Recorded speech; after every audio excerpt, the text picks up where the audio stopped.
Bueno, dijimos que se acaba el verano y había que seguir trabajando. En realidad lo hicimos siempre y también lo hicimos con el doctor Jorge Luis Díaz. ¿Cómo estás, Jorge? Bien, Ricardo, ¿cómo estás? Muy bien, un gusto.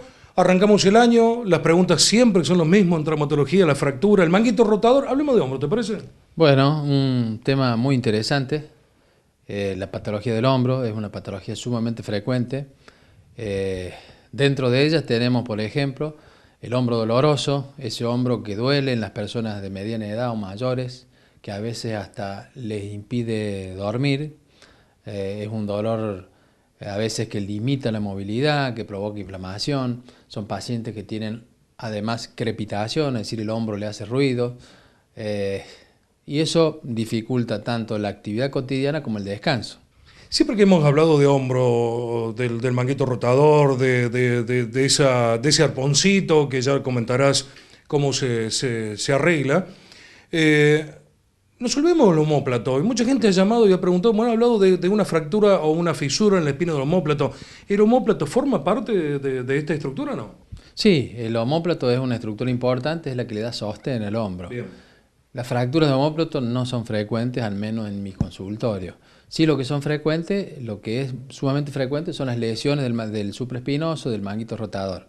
Este es un tendón que fija la cabeza del húmero a su cavidad, que es la cavidad glenoidea, que es lo que facilita que el hombro haga la elevación, ¿sí? Cuando esta estructura se rompe, provoca dolor, inflamación, ruidos en el hombro y cuando la lesión es muy importante, limita la movilidad del hombro. Esto es importante el diagnóstico a tiempo, el diagnóstico precoz, que se hace mediante el cuadro clínico, pero se puede complementar con una resonancia magnética donde vemos claramente todas las estructuras óseas y las estructuras, los tejidos blandos, es decir, los tendones, cápsulas y músculos. Con el diagnóstico preciso, entonces, ¿qué es lo que debemos hacer? Bueno, esta lesión, si no la reparamos, se va a seguir agrandando y va a terminar en una artrosis secundaria a este tipo de lesiones. Entonces, la reparación, ¿en qué consiste? Consiste en hacer una artroscopía, limpiar la articulación, sacar el tejido inflamatorio, ampliar el espacio que hay entre el techo del hombro y la cabeza, es decir, hacemos una acromioplastía que se llama, es decir, sacándole un extremo óseo al acromion, dándole espacio a ese tendón que es el supraespinoso o el manguito rotador, y mediante unos brochecitos, unos que se llaman arpones, se puede reinsertar el tendón en la cabeza del húmero. Habitualmente se pueden colocar, acorde al tamaño de la lesión, entre 2, 4, 5 a veces arpones cuando la lesión es muy extensa. ¿El posoperatorio es prolongado?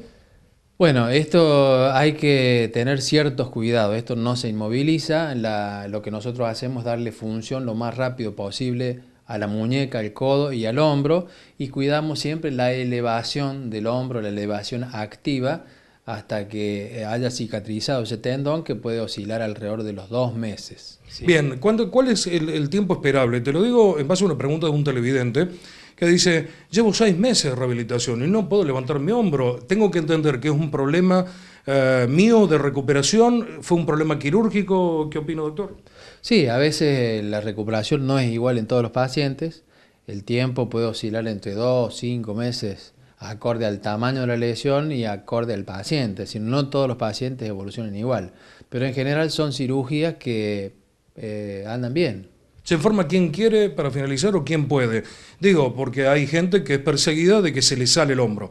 Y hay gente que nunca tuvo un problema. ¿A cualquiera le puede pasar? Sí, en estos casos es importante la forma, la morfología del hombro. En hombros que tienen el espacio chico, el espacio por donde se desliza y excursiona el tendón es muy chiquitito, entonces esa punta del techo del hombro lastima el tendón contra la cabeza del húmero, lo va horadando y termina por romperlo de manera gradual y progresiva, que sobre todo en las personas mayores o en algunas personas más jóvenes también puede haber un traumatismo agregado.